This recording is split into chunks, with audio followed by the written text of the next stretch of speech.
Drive past an Amish farm in the height of summer, and the first thing that strikes you is the sheer order of it all. The rows are pristine, the crops stand tall, and the spaces between them are immaculate. It's tempting to assume that this comes from hours of constant hand-weeding, and while the Amish do work hard, their real secret is far quieter, far smarter, and far more sustainable than endless labor. In fact, it revolves around one principle modern gardeners often overlook: they don't till.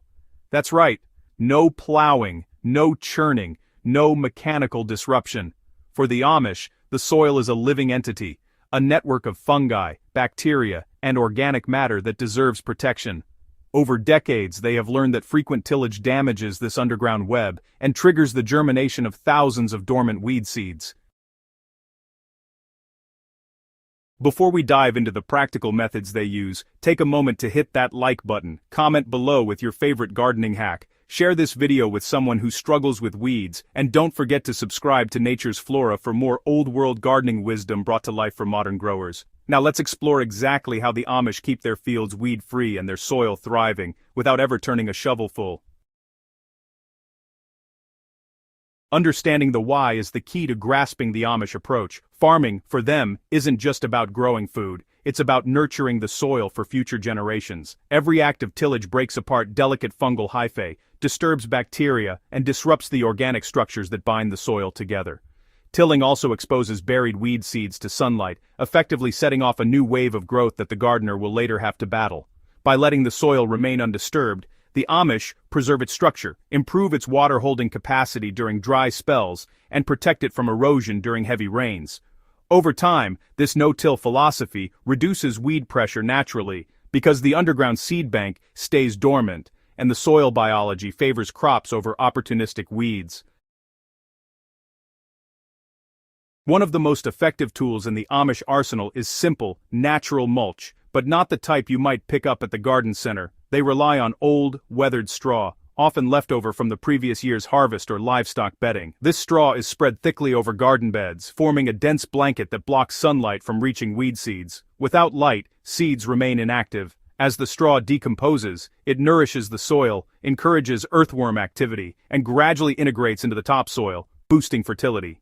In larger fields, mulch is sometimes laid down in the fall. Winter rains press it against the soil, creating a matted layer that suppresses weeds, but still allows seedlings to push through come spring. For gardeners who have struggled with weeds poking through thin mulch, the Amish approach is simple: use more than you think you need, and let it decompose naturally into the soil. Mulch isn't always dead material. The Amish also use living mulch, low-growing plants that shade the soil and outcompete weeds while contributing their own benefits. Clover, for example, fixes nitrogen, enriches the soil, and forms a soft carpet that keeps paths mud-free. These living covers are carefully managed. They are grazed, mowed, or slowed under the shade of taller crops.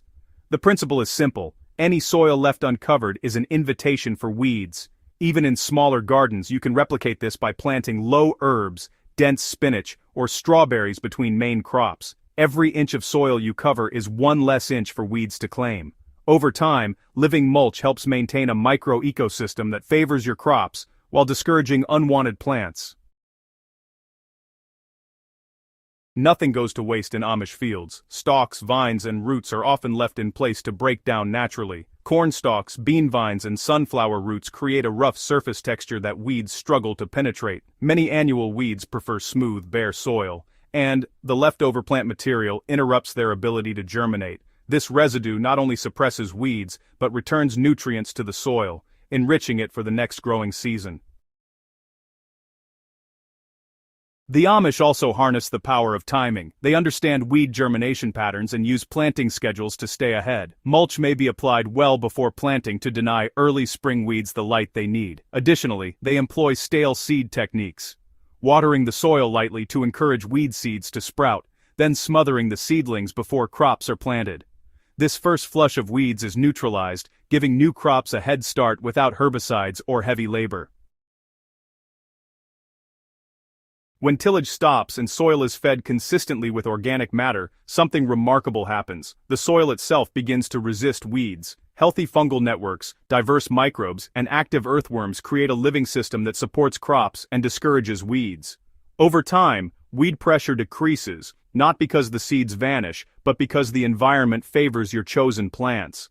Straw, living mulch, and crop residues work in harmony to create a rich, spongy soil that encourages productivity and resilience. Incorporating these principles doesn't require acres of land or horse-drawn equipment. Cover the soil, rotate types of mulch, respect the soil structure, and allow the ecosystem to support your crops. Trust that the layers you build will feed your plants, suppress weeds, and reduce the need for constant intervention. When you see an Amish field free of weeds, remember, it's not about constant labor, it's about patience, observation, and respect for the soil. You can bring this wisdom into your own garden today. Cover the soil, protect it, feed it, and let nature do the work. If you found this guide helpful, share it with a friend struggling with weeds, leave your thoughts in the comments, and make sure to subscribe to Nature's Flora for more practical, old-world gardening techniques that work beautifully in modern gardens.